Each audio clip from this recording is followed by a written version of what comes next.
Hi everyone, we're back on Front Up. We have Steve Nicole with us from the Trustees of Reservations. Welcome, Steve. Thank you. Would you mind telling us what your position is now with the trustees? Certainly. I have actually two position titles. I'm the superintendent of the Nantucket Management Unit, which is commonly known here as Great Point or Cascada-Coatue Wildlife Refuge. And my other title is I'm the operations manager for the southeast region of the Trustees of Reservations, which extends from Fall River up to Buzzards Bay, down into Cape Cod, and includes Martha's Vineyard in Nantucket. Okay, that sounds like a big area to be in charge of. Yeah. Is the Trustees of Reservations did they just operate in Massachusetts? It is solely a Massachusetts conservation organization. It's very old. It started in 1891, and I'm not one of the original employees, but it's very old. It's one of the first of its kind in the country, and it operates solely in Massachusetts, and there are a little over 100 properties now. Right. I looked on the computer and saw that there are a large number of properties. What is the main focus of the organization? Is it preserving land? Well, yes. It's also integrating people to special places. So it's part of our job to get people to come to our properties and visit our properties, enjoy the scenic and historical and ecological value of them. And as far as the property on Nantucket, the Cascada-Coatue Wildlife Refuge, commonly known as Great Point. Yes. When and how was that property acquired by the trustees? Well, we were very lucky. Back in 1974, I believe, the Backus family donated close to 800 acres to the trustees. And then later on, the Lohman family on Nantucket, live on Nantucket now, donated another 280 acres or so. Wow, that's so now it's a total of about 1,700 acres. It includes part of Coatue and Great Point as well. And are there a number of different habitats out there? It's not just a whole lot of sand, is it? No, it's fantastic. Okay, can you describe that to us? There's all sorts of different habitats out there. There's marshland, wetlands. There's the old cedar swamp area. There's Cascada Woods, which is one of the oldest forests, I think, in New England, actually. Really? And then, of course, there's the Barrier Beach.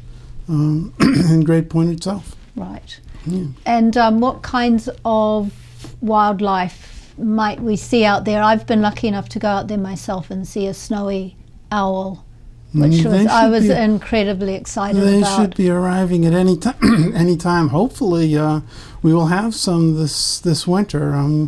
I don't think we had any around at all last winter for one reason or another.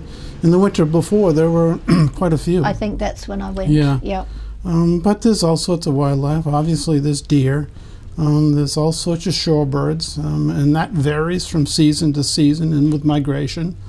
Ospreys and cute little sanderlings are the little tiny ones that scurry around. And, of course, there's the threatened piping plover and terns, and this you never know what you might see. Right. On an adventure to Great Point. Now, I imagine that each of the properties that you administer throughout Massachusetts has special sort of challenges and special, like, are there fragile environments involved? How is that here on Great Point? Well, absolutely, especially, you know, where it is our mission to get people to these places. The challenge on Nantucket and on, say, Cape Pogue on the Vineyard, which is very similar, is that we're trying to get people onto places where there are threatened species of shorebirds, and we are, of course, obligated to follow certain federal and state guidelines for the protection of those for those birds. So sometimes it's difficult. It's a difficult challenge to get people there.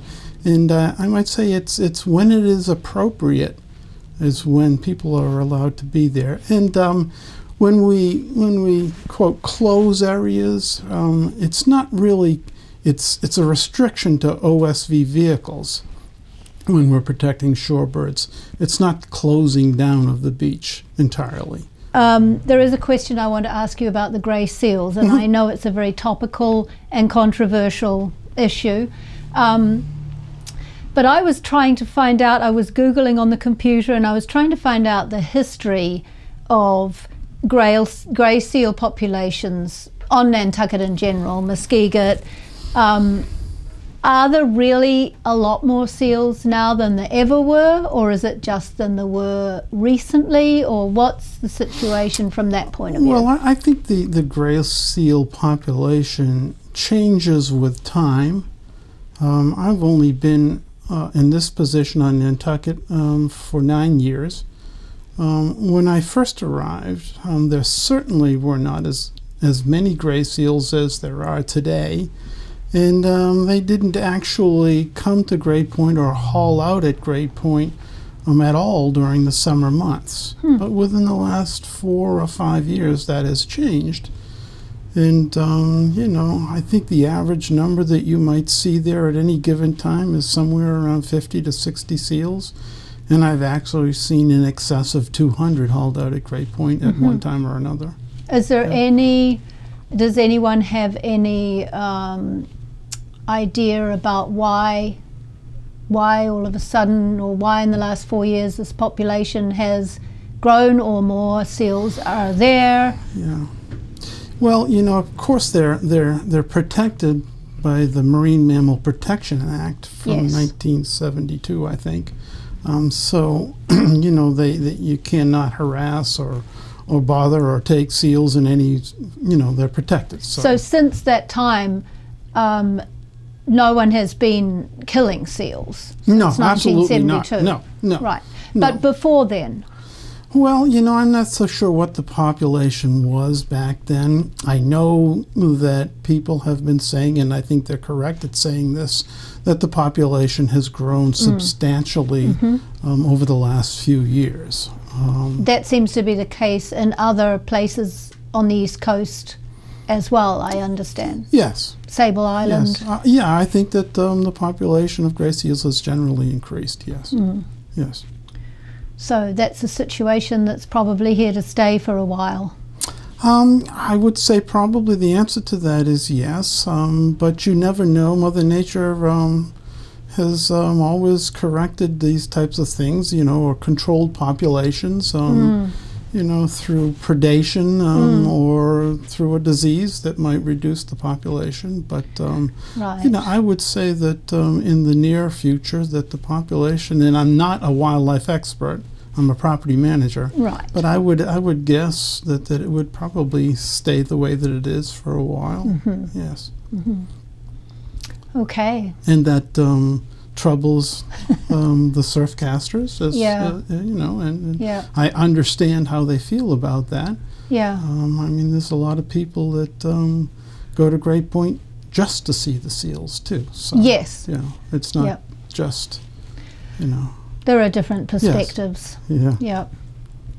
Okay, well, Steve, I want to thank you very much for coming on the show today. Thanks for having me. And if everyone would like to check out your website, I'm sure that's, is it TTOR? You have to just Google the Trustees of Reservations. They'll find us. Okay. There's a lot of information on there. Thank you very much. Thank you.